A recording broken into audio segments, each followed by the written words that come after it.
Tonight, the St. Lucia Fire Service is refuting accusations of tardiness in the case of a fire which gutted a portion of Wilton's yard. They were wooden houses and they were within close proximity. And by the time you get to the scene, you'd have imagined that these houses would have been engulfed already. Mayor Peterson Francis feels vindicated following past criticism regarding ventures to Martinique to improve diplomatic relations. And an accused, inconsiderate driver takes his complaining neighbor to task, calling her a troublemaker. We have the details of these stories and more coming up.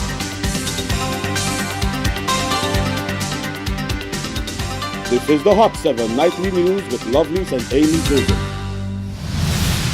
Good evening. It is Wednesday, the 24th of April, 2019. Welcome to the Hot 7 Nightly News. We're on Floor Channel 117, also simulcast on KISS FM 105.5 and 105.9, on our website www.caribbeanhottv.com, and of course on our free Caribbean Hot FM mobile app. I'm Lovely St. Amy Joseph. Thank you for joining us. The St. Lucia Fire Service is refuting accusations of tardiness in the case of a fire that gutted 3 homes in Wilton's yard. Contrary to claims that the fire truck took about an hour to arrive on the scene, they say a prompt response was made when the call was received. Rochelle Gonzalez begins our reporting. The fire engine is too slow. They're too slow. From the time my son called me and wake me up and say, fire, we start calling the fire service, and up to now, they let the house, all 3 houses burn one time. How long you would say that they took between the time you all call and for them to get here? Call it an hour.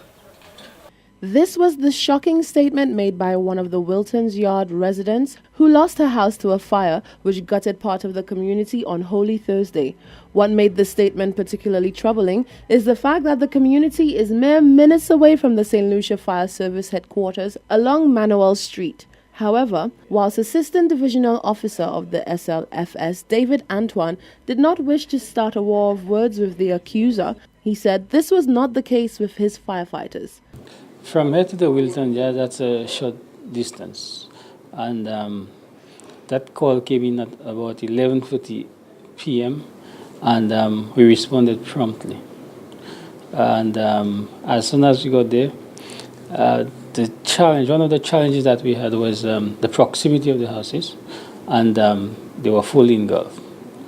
And but eventually we were able to control that fire and extinguish it. This time there was not a challenge where water was concerned, because we worked from the sea pump that supply a hydrant through to Marshall, even through the Chaussee Road. So that supply of water came from there, and that did not pose a challenge for us. Antoine said the real issues stemmed from the type of houses involved in the fire, as well as their proximity to each other. This issue, he said, has always posed a major problem to the fire service and is widespread. They were wooden houses, and they were within close proximity. And by the time you get to the scene, you'd have imagined that these houses would have been engulfed already. And now it is just up to firefighters battling the blaze to control and to extinguish. It is a major issue for us, and what we have embarked on doing now is to educate persons, because as long as the condition persists, it will always pose a challenge for us and a serious problem. So what we do now is to embark on an education drive, sensitize the persons to practice fire safety measures to avoid those disasters. Antoine said regardless of location and type of structure, a fire is a fire, and they treat each and every one with the utmost urgency that it deserves. Reporting for Hot 7 News, I am Rochelle Gonzalez. Thank you very much, Rochelle. Mayor Peterson Francis is answering back to past criticism regarding ventures to Martinique to improve diplomatic relations with the French Isle. He spoke at the recently held Mayor's French Ball, stating that the proof is in the pudding with the now strengthened partnership between the 2 islands. The Mayor's French Ball hosted a number of Martinique diplomats and allowed the mayor the opportunity to continue to do damage control over what he says was bad publicity for St. Lucia in 2018. Solange Alfred tells us more. The reputation of St. Lucia was seemingly sullied in the eyes of French nationals after a slew of reports implicated St. Lucians in various lawless activities in neighboring island Martinique in 2018. Mayor Peterson Francis, who visited Martinique back in 2018, came under heavy scrutiny for doing so. However, at his recent mayor's French ball, he says the seeds sown during that visit to Martinique have blossomed into a strengthened diplomatic relationship with the French island. While people might believe that we're not playing politics, I believe that Martinique that we have a special relationship with Martinique. You know the number of St. Lucians that is living in Martinique and the number of St. Lucians that come, Martinicans that come to St. Lucia. And incidentally last year we had to quell some bad publicity as far as St. Lucia was concerned. But right now they're here and you can see how they're enjoying themselves, and we'll continue to forge that relationship with Martinique. St. Lucia's Consul General in Martinique, Johanna Salton, notes that last year's bad publicity stint was duly handled. She says the need to nip the issue in the bud and address the misconceptions about St. Lucia nationals was an easy task, given that St. Lucia nationals are well assimilated into Martinique's society. What we did afterwards is that we made it known that the bad publicity doesn't really or didn't come from the majority of St. Lucians living there. It's I would say 3% who are the bad ones, who are really giving the rest of the St. Lucians a bad reputation. Because when you look at the thing in a realistic way, most of the St. Lucians over there are very well integrated in the French system. They've married, they've had families, they pay their taxes, etc., etc. So I would say 97% of the St. Lucians living there are St. Lucians who are well integrated in society. So if we have to look at it holistically, St. Lucians really don't have bad publicity, but as you know, it's one bad apple to spoil the rest of the bunch. And so we at the consulate, we've been advocating this notion. In addition to that, we've been meeting with the associations, we've met with the associations, and most of the members, if not all of them, are very well integrated in the society. Meanwhile, the mayor says this continued building of relationships with our French-speaking neighbors looks to include a twinning of the cities Castries and Fort-de-France. I'm very happy tonight with the number of people that we have here, over 100 people. We have two mayors from Martinique, and you could see the atmosphere that we are trying to forge again. I've just spoken to the consulate general, Ms. Jonas. I said right now she's actively working on 41st, where they will get in touch with us, where you find that we are looking at a twinning of 41st. So we're looking for good things to happen. But as you know that we are here, and you know that this present government, what we are trying to do is to expand our relationship worldwide for the benefit of this country.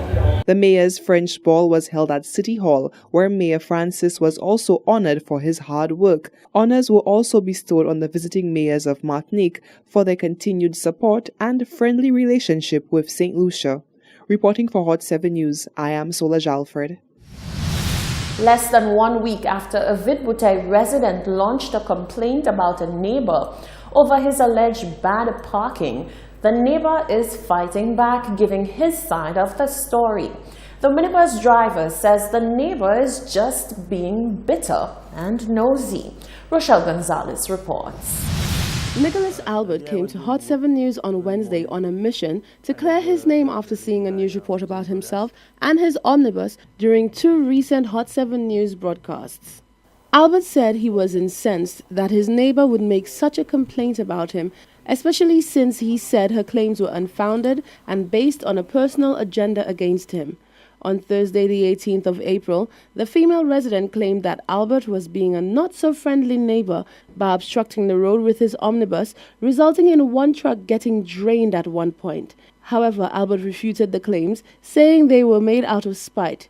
He said no one else has this issue with him. The day I was going to work, early morning, I met the lady by J. Burgas. She flagged me down. It's a bus I drive and I pick up her as a passenger.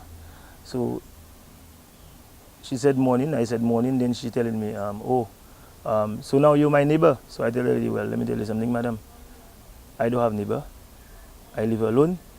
I do come there to look for friends. You on your business, I on my business. So stay on your business, and I will stay on mine. That's just what happened.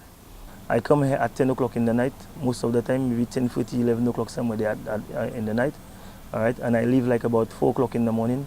I barely see anybody, all right? For the time I've been living here, I barely see anybody, and maybe people see the bus, but I don't see anybody. Okay, so how long have you been living here, and have you had any problems with anyone else? Well, I just spoke to some of the neighbors, and they told me that they have no problem with where my bus is being parked, all right? And even the people who live next door to me, they told me that they don't see a problem with where my bus is being parked. Albert said it was from this rebuff that things went downhill for him. On the claims that his vehicle caused the truck to drive into a drain, he said it was an avoidable misunderstanding which was fixed quickly and amicably. Sunday when I came home, I was tired, so I went in, I packed my van just as is. I went in, the truck went up. I was there taking a rest. Then I decided, you know what happened, I'm going to wash my van where it is there. So what happened is that when I washed the van, while in washing the van, I could only get to 3 sides because the other sides, they have the flowers and stuff is there. When I come out, the truck was already on its way down. So I stood there watching the truck driver. He himself realized that he could pass. So I allowed him to do his thing. So in passing, he went too close to the edge of the drain and the front wheel dropped in. Now, I know the truck driver. So I went to him and I tell him, Gasa, I was standing right there. I could have taken out the truck for you, the bus for you. So he himself telling me, well, he see you could have passed. So I tell him, well, Gasa, but you had already finished passing. I don't know why you go so close to the drain. So we stood there having a very decent conversation. I took off the bus and the guy just told me to hold on. He went in his truck and he pressed some button and put the truck in reverse. And he reversed his truck. So after that, I tell him, but them trucks have four-wheel drive. He tell me yes. And the guy just go on to his business. Just like our first visit to the Vidbote community, the Hot 7 News camera crew was on site just in time to see a truck drive easily past Albert's parked vehicle. This, he said, was all the proof he needed to show that the claims made against him are all wrong. You see, whilst we standing there, truck pass. You see the size of the truck and the length of the truck? And the truck passed there without a problem. So tell me, what's that lady's problem? It's a good thing that you are here so you can record it and you could see for yourself. So tell me, what's that lady's problem with where I park in my vehicle? If a truck can pass in broad daylight, what happened? So if you have a problem with me, my lady, you know where to find me. Albert said he cannot possibly see why his parking is creating such a problem when he is hardly ever home in the first place. Reporting for Hot 7 News, I am Rochelle Gonzalez. St. Lucian and Shwazelian beauty Joselle Cooper is standing tall and proud after being crowned Miss Istaval 2019. Cooper told her story of triumph despite numerous odds stacked against her. She spoke with Hot 7's Rochelle Gonzalez. 20-year-old Joselle Cooper has defied the odds and has brought home the crown for the 2019 Easterval pageant in Union Island. The show took place on Saturday, April 20th, and is the annual event which sees young ladies from across the region come together to vie for the title of Miss Easterval. Cooper beat contestants from the likes of Barbados and even St. Vincent, where the pageant was being held, to take home the crown despite facing numerous hurdles. Cooper said reaching the top spot was no easy feat. I worked with Lady J from Lady J Pageants, and of course I'm employed with 2 different companies, and it was a lot of work trying to schedule time. So we tried to meet at least twice a week, which sometimes didn't go how we expected it to, but I understood that it is a competition and I have to try and put in a little more effort if I wanted to win.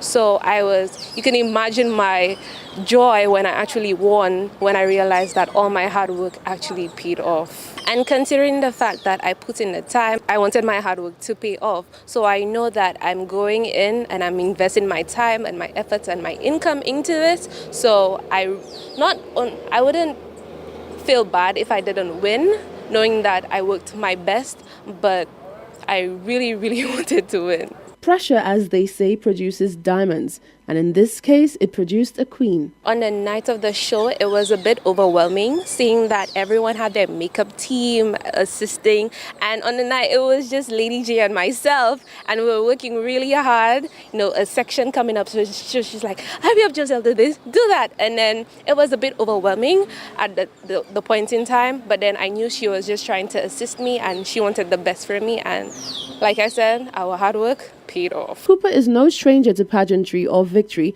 as she won her very first pageant in preschool. She also participated in the National Carnival Queen pageant in 2017, where she was named as the third runner-up, as well as Miss Congeniality and Best in Costume. With that said, Cooper explained how different this pageant was to all the others she's participated in. It was a different experience being in a different country, and where you get young ladies, although we're from the same Caribbean, there's something about each country that makes them different, and especially the way we speak. So the dialect is different, and sometimes understanding them was a little bit difficult. But the good thing is all the girls were supportive, and we worked together. Where one fall short, we assisted. But it was a really nice experience. Crown aside, Cooper also won Best National Wear, Best Swimwear, and Miss Photogenic. On another note, she was not the only Victoria St. Lucian in St. Vincent on that night, as Annabelle Rawlings of Ancillary also took home the crown for Miss Plus Size. Reporting for Hot 7 News, I'm Rochelle Gonzalez. Thank you, Rochelle, and congratulations, Joselle. This is the Hot 7 Nightly News. When we come back, find out why the World Health Organization is recommending no screen time for babies and toddlers. A new pilot project in St. Lucia and Jamaica looks to identify and bolster key opportunities both in agriculture and trade. And the nominees have been announced for the 2019 Youth Awards. Stay with us.